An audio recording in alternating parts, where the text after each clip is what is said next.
You do right by me, my girl, and I'll do right by you. She both loved him and slightly feared him, and she dreaded his anger. Now there would be one of those awful rows in which she knew she couldn't hope to look to her mother for support. It would be the end of her Friday evenings with Wayne and Shirl and the gang. Already they teased and pitied her because she was treated as a child. Now it would be total humiliation.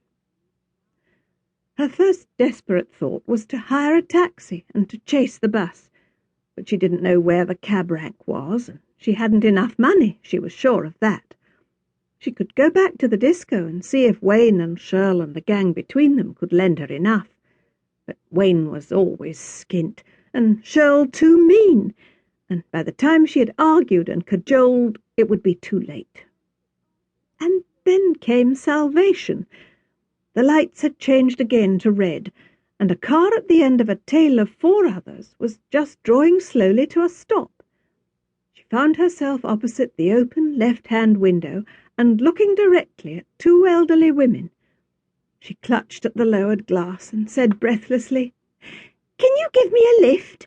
Anywhere Cobb's Marsh direction? I've missed the bus. Please." The final desperate plea left the driver unmoved. She stared ahead, frowned, then shook her head and let in the clutch. Her companion hesitated, looked at her, then leaned back and released the rear door. "Get in, quickly. We're going as far as Holt. We could drop you at the crossroads." Valerie scrambled in, and the car moved forward. At least they were going in the right direction, and it took her only a couple of seconds to think of her plan. From the crossroads outside Holt, it would be less than half a mile to the junction with the bus route. She could walk it and pick it up at the stop before the Crown and Anchor. There would be plenty of time. The bus took at least 20 minutes meandering round the villages. The woman who was driving spoke for the first time. She said, "You shouldn't be cadging lifts like this. Does your mother know that you're out? What you're doing? Parents seem to have no control over children these days." "Silly old cow," she thought. "What business is it of hers what I do?" She wouldn't have stood the cheek from any of the teachers at school, but she bit back the impulse to rudeness which was her adolescent response to adult criticism. She had to ride with the 2 old wrinklies. Better keep them sweet.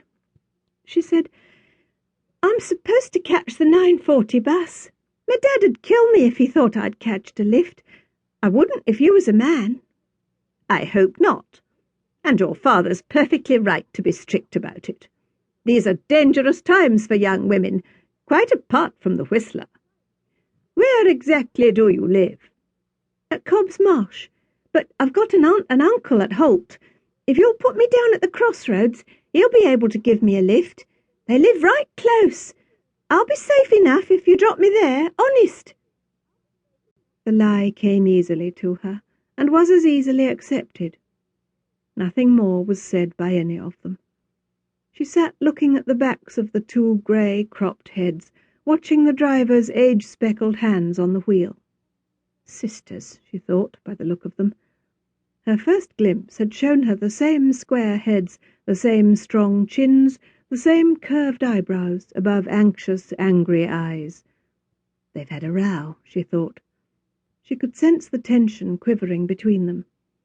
She was glad when, still without a word, the driver drew up at the crossroads, and she was able to scramble out with muttered thanks and watch while they drove out of sight. They were the last human beings, but one, to see her alive.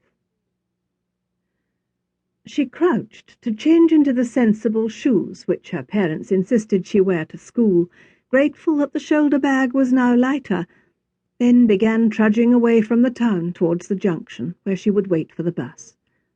The road was narrow and unlit, bordered on the right by a row of trees, black cutouts pasted against the star-studded sky, and on the left, where she walked, by a narrow fringe of scrub and bushes, at times dense and close enough to overshadow the path.